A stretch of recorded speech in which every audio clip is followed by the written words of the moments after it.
ஜெய் சாய்ராம். ஜெய் குருதேவ தத்தா. குருர் பிரம்மா குருர் விஷ்ணு குருர் தேவோ மகேஸ்வரகா. குரு சாட்சாத் பரபிரம்மா தஸ்மை ஸ்ரீ குருவே நமஹா. அக்கல்கோட் ஸ்ரீ சுவாமி சமர்த்த லீலாமிருதம் அத்தியாயம் 33. எனக்கு செருப்பு வேண்டும். இந்த அத்தியாயத்தில் ஸ்ரீ சுவாமி சமர்த்தர் மங்கள்வேடாவிலிருந்து கிளம்பி பண்டரிபுரத்துக்கு சென்று கொண்டிருந்த போது நடைபெற்ற அற்புதமான நிகழ்ச்சியை விரிவாக காணலாம்.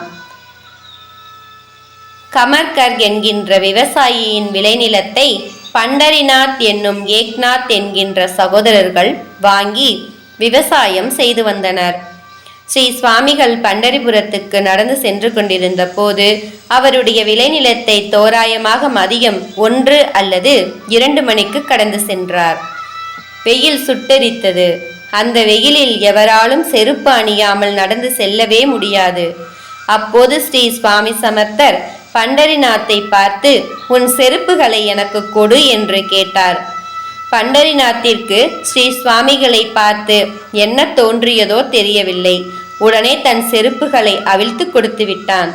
ஸ்ரீ சுவாமிகள் பண்டரிநாத்தின் செருப்புகளை அணிந்து கொண்டு வேகமாக நடந்து சென்று அவர்கள் கண்ணோட்டத்தை விட்டு மறைந்து போனார். அவர்கள் இருவரும் ஸ்ரீ சுவாமி எங்கே சென்றார் என்றே தெரியவில்லை. ஏக்நாத் தன் சகோதரனிடம், அவர் பைத்தியக்காரர் போல இருக்கிறார், அவர் எங்கே சென்றாரோ தெரியவில்லை, அவரிடம் உன் செருப்புக்களை அழித்து விட்டாயே. காகா மராத்தி வந்து கேட்டால் என்ன சொல்வது என்று கோபித்து கொண்டான். பண்டரிநாத்திற்கு கவலை தொற்றிக் கொண்டது. ஒரு சில நிமிடங்களில் ஸ்ரீ சுவாமி சமர்த்தர் மீண்டும் அங்கு வந்து பண்டரிநாத்திடம், இதோ உன் செருப்புக்கள், நீயே வைத்துக்கொள், இப்போது உன் காகா கோபப்பட மாட்டாரே என்று கூறிவிட்டு பெருங்காலில் நடந்து சென்று நொடிப்பொழுதில் காணாமல் போனார். இந்த பைத்தியக்காரர் இங்கு எங்கோ ஒளிந்து கொண்டு நாம் பேசுவதை கேட்டுவிட்டு இவ்வாறு நடந்து கொள்கிறார் என்று இருவரும் நினைத்து கொண்டனர்.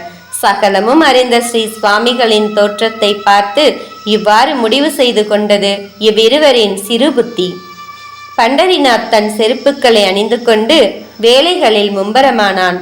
சோலாப்பூரிலிருந்து கிளம்பிக் கொண்டிருந்த சிலர் அரை மணி நேரத்திற்கு பின்னர் அவ்வழியே கடந்து சென்றனர்.